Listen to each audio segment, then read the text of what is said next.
എല്ലാ പ്രിയപ്പെട്ട പ്രേക്ഷകർക്കും നമസ്കാരം.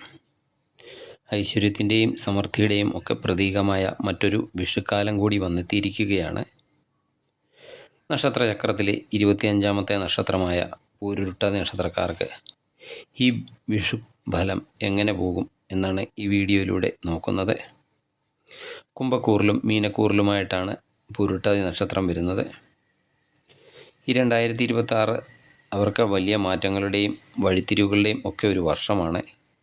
കഴിഞ്ഞ കുറേ കാലമായിട്ട് നിങ്ങൾ അനുഭവിച്ചു കൊണ്ടിരുന്ന തടസ്സങ്ങളൊക്കെ മാറുമോ? വീട് പണി, അതുപോലെ തൊഴിൽ, വിവാഹം തുടങ്ങിയ കാര്യങ്ങളിലൊക്കെ ഈ വർഷം അനുകൂലമായ തീരുമാനങ്ങളൊക്കെ ഉണ്ടാകുമോ എന്നിങ്ങനെ പൂരുരുട്ടാതി നക്ഷത്രക്കാരുടെ 2026 സമ്പൂർണ്ണ വിഷുഫലം നമുക്ക് ഈ വീഡിയോയിലൂടെ വിശദമായി പരിശോധിക്കാം. അതുപോലെ ദോഷഫലങ്ങൾ എന്തെങ്കിലുമൊക്കെ ഉണ്ടെങ്കിൽ അത് മാറാനും ഗുണഫലങ്ങളൊക്കെ വർദ്ധിക്കാനും എന്തൊക്കെ ലളിതമായ പരിഹാര മാർഗങ്ങളാണ് ചെയ്യാൻ പറ്റുക എന്നും വീഡിയോയിൽ പറയുന്നുണ്ട്. അതിനാൽ ഈ വീഡിയോ പൂർണ്ണമായും കാണാൻ ശ്രമിക്കുക. ആദ്യം നിങ്ങളുടെ തൊഴിൽ എങ്ങനെ പോകും എന്ന് നോക്കാം. പൂരുരുട്ടാതി നക്ഷത്രക്കാർക്ക് ഈ വർഷം ഔദ്യോഗിക രംഗത്തൊക്കെ വലിയ അംഗീകാരങ്ങളൊക്കെ തേടിയെത്തുന്ന ഒരു സമയമാണ്. ദീർഘകാലമായിട്ടൊക്കെ കാത്തിരുന്ന സ്ഥാനമാറ്റമോ അല്ലെങ്കിൽ ശമ്പള വർധനവോ എന്നിവയ്ക്കൊക്കെ ഈ വിഷു സാക്ഷ്യം വഹിക്കുന്നതാണ്. മേലുദ്യോഗസ്ഥരിൽ നിന്നും സഹപ്രവർത്തകരിൽ നിന്നുമൊക്കെ അനുകൂലമായ സഹകരണവും നിങ്ങൾക്ക് ഉണ്ടാകുന്നതാണ്. അതുപോലെ നിങ്ങളുടെ കഠിനാധ്വാനത്തിന് അർഹമായ പ്രതിഫലം ലഭിക്കുന്ന ഒരു സമയം ആണ് വരാൻ പോകുന്നത്.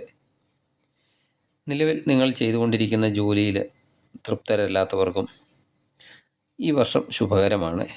കാരണം മെച്ചപ്പെട്ട വേതനത്തോടൊക്കെ കൂടിയ പുതിയൊരു ജോലി ലഭിക്കാനുള്ള സാധ്യതയും തെളിയുന്നതാണ്. സർക്കാർ ഉദ്യോഗത്തിനായിട്ടൊക്കെ പരിശ്രമിക്കുന്നവർക്ക് അനുകൂലമായ ഉത്തരവുകളൊക്കെ ലഭിക്കാൻ ഈ സമയത്ത് യോഗമുണ്ട്. വിദേശത്തൊക്കെ ജോലി ആഗ്രഹിക്കുന്നവർക്കും നിലവിൽ വിദേശത്ത് ജോലി ചെയ്യുന്നവർക്കും ഈ വർഷം ഗുണകരമാണ്. വിസ സംബന്ധമായിട്ടൊക്കെ എന്തെങ്കിലും തടസ്സങ്ങളൊക്കെ ഉണ്ടെങ്കിൽ അത് നീങ്ങുകയും പുതിയ കരാറുകളിലൊക്കെ ഏർപ്പെടാൻ സാധിക്കുകയും ഒക്കെ ചെയ്യുന്നതാണ്. ദൂരയാത്രകളൊക്കെ വഴി തൊഴിലിൽ നേട്ടമുണ്ടാക്കാൻ നിങ്ങൾക്ക് സാധിക്കുന്നതാണ്. ഇനി ബിസിനസ്സുകാരുടെ കാര്യം നോക്കാം. സ്വന്തമായിട്ടൊക്കെ ബിസിനസ് നടത്തുന്നവർക്ക് ഈ വർഷം സാമ്പത്തിക ലാഭമൊക്കെ വർദ്ധിക്കുന്ന സമയമാണ്. പുതിയ പാർട്ട്ണർഷിപ്പൊക്കെ ആരംഭിക്കാൻ ഉദ്ദേശിക്കുന്നവർക്ക് ഇത് നല്ല സമയമാണ്. കൃഷി, നിർമ്മാണ മേഖല, അതുപോലെ IT തുടങ്ങിയ രംഗത്ത് പ്രവർത്തിക്കുന്ന പൂരുരുട്ടാതി നക്ഷത്രക്കാർക്ക് നല്ല നേട്ടമൊക്കെ ഉണ്ടാക്കാൻ സാധിക്കുന്നതാണ്.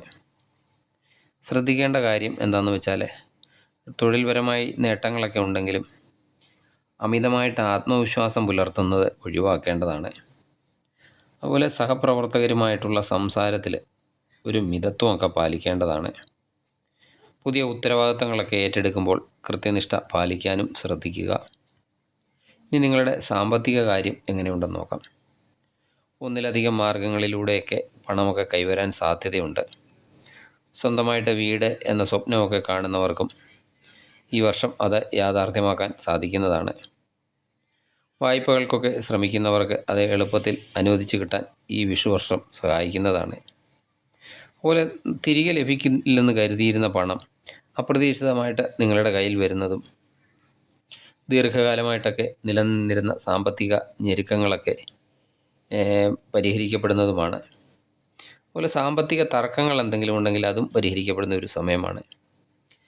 വരുമാനത്തിലൊക്കെ വർധനവൊക്കെ ഉണ്ടാകും എങ്കിലും അനാവശ്യ കാര്യങ്ങളിൽ നല്ല ചിലവ് ഉണ്ടാകാൻ സാധ്യതയുണ്ട്. കുടുംബത്തിലെ ശുഭകാര്യങ്ങൾക്കായിട്ടൊക്കെ പണം മാറ്റിവെക്കേണ്ട വരുന്ന സമയം കൂടിയാണ്. ശ്രദ്ധിക്കേണ്ട കാര്യം മറ്റുള്ളവർക്ക് ജാമ്യം നിൽക്കുകയോ അല്ലെങ്കിൽ വ്യക്തമായ രേഖകളില്ലാതെ വലിയ തുകകളൊക്കെ കടം കൊടുക്കുന്നതോ ഈ വർഷം ഒഴിവാക്കേണ്ടതാണ്. ചിട്ടയായ പ്ലാനിംഗ് ഒക്കെ നടത്തിയാൽ കടബാധ്യതകളിൽ നിന്നൊക്കെ പൂർണ്ണമായും മുക്തി നേടാൻ നിങ്ങൾക്ക് സാധിക്കുന്നതാണ്. ഇനി കുടുംബജീവിതം എങ്ങനെയുണ്ടെന്ന് നോക്കാം. കുടുംബത്തിൽ പൊതുവെ സമാധാനപരമായ അന്തരീക്ഷമൊക്കെ ആയിരിക്കും. കഴിഞ്ഞ കാലങ്ങളിൽ ദമ്പതികൾക്കിടയിലോ അല്ലെങ്കിൽ കുടുംബാംഗങ്ങൾക്കിടയിലോ ഒക്കെ നിലനിന്നിരുന്ന അസ്വാരസ്യങ്ങളൊക്കെ ഒത്തുതീർപ്പിലൊക്കെ എത്തുകയും ഒരു പരസ്പര ധാരണയൊക്കെ ഉണ്ടാകുകയും ചെയ്യുന്നതാണ്. പുതിയതായിട്ടൊക്കെ വിവാഹിതരായവർക്കും കുഞ്ഞുങ്ങൾക്കായിട്ടൊക്കെ കാത്തിരിക്കുന്നവർക്കും ഈ വർഷം സന്തോഷ വാർത്തകളൊക്കെ കേൾക്കാൻ സാധിക്കുന്നതാണ്.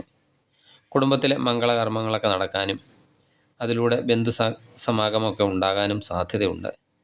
കുംഭക്കൂറുകാർക്കും മീനക്കൂറുകാർക്കും 7.5 ശനി കാലമായതിനാൽ സംസാരത്തിൽ നിയന്ത്രണം പാലിക്കുകയും വിട്ടുവീഴ്ച മനോഭാവം ഒക്കെ കാണിക്കുകയും ചെയ്താൽ വലിയ പ്രശ്നങ്ങളൊന്നുമില്ലാതെ മുന്നോട്ട് പോകാൻ സാധിക്കുന്നതാണ്. പങ്കാളിയുടെ ഭാഗത്തു നിന്നുള്ള സാമ്പത്തിക സഹായമോ അല്ലെങ്കിൽ പിന്തുണയോ ഒക്കെ ഈ വർഷം നിങ്ങൾക്ക് ലഭിക്കാനും സാധ്യതയുണ്ട്. ഇനി വിദ്യാർത്ഥികളുടെ കാര്യം നോക്കാം. പൂരുരുട്ടാതി നക്ഷത്രക്കാരായ വിദ്യാർത്ഥികൾക്ക് ഈ വർഷം വിദ്യാലാഭത്തിന് വളരെ അനുകൂലമായ സമയമാണ്. ബുദ്ധിയും ഏകാഗ്രതയും ഒക്കെ വർദ്ധിക്കുന്നതാണ്. അതുവഴി പാഠഭാഗങ്ങളൊക്കെ വേഗത്തിൽ ഗ്രഹിക്കാനും സാധിക്കുന്നതാണ്. പരീക്ഷകളിലൊക്കെ മികച്ച വിജയമൊക്കെ കൈവരിക്കാനും ഉയർന്ന ഗ്രേഡുകളൊക്കെ നേടാനും ഈ വിഷുവർഷം നിങ്ങളെ സഹായിക്കും.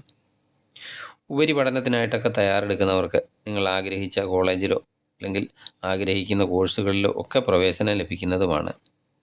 പ്രത്യേകിച്ച് വിദേശത്തൊക്കെ പോയി പഠിക്കാൻ ആഗ്രഹിക്കുന്നവർക്ക് തടസ്സങ്ങളൊക്കെ നീങ്ങി വിസയും മറ്റ് രേഖകളുമൊക്കെ വേഗത്തിൽ ശരിയാകുന്നതുമാണ്. സാങ്കേതിക വിദ്യ, നിയമം, കല എന്നീ മേഖലകളിലൊക്കെ പഠിക്കുന്നവർക്ക് ഈ വർഷം കൂടുതൽ നേട്ടങ്ങളൊക്കെ പ്രതീക്ഷിക്കാവുന്നതാണ്. ഇനി നിങ്ങളുടെ ആരോഗ്യകാര്യം എങ്ങനെയുണ്ടെന്ന് നോക്കാം.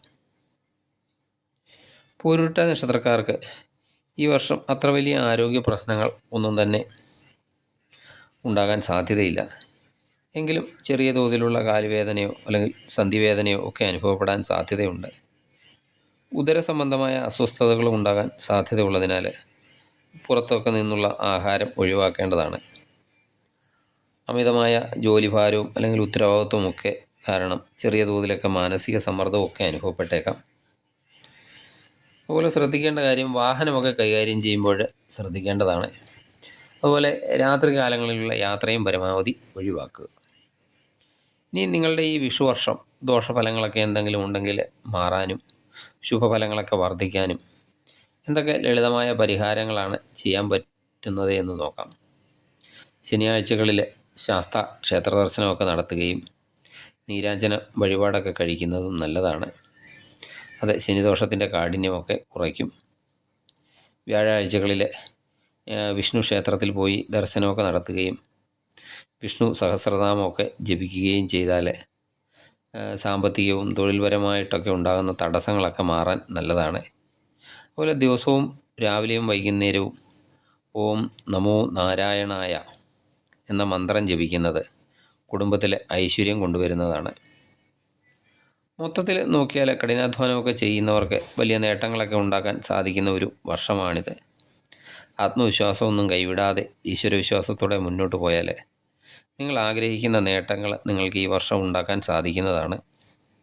ഈ വീഡിയോ നിങ്ങൾക്ക് ഉപകാരപ്പെട്ടെങ്കിൽ ലൈക്ക് ചെയ്യാനും നിങ്ങളുടെ സുഹൃത്തുക്കളിലേക്കും ബന്ധുക്കളിലേക്കുമൊക്കെ ഷെയർ ചെയ്യാനും മറക്കരുത്. ആദ്യമായിട്ട് വീഡിയോ കാണുന്നവരാണെങ്കിൽ ചാനൽ സബ്സ്ക്രൈബ് ചെയ്ത് കാണുക. എല്ലാവർക്കും ഒരിക്കൽ കൂടി ഐശ്വര്യപൂർണമായ ഒരു വിഷു ആശംസകൾ നേരുന്നു. നന്ദി, നമസ്കാരം.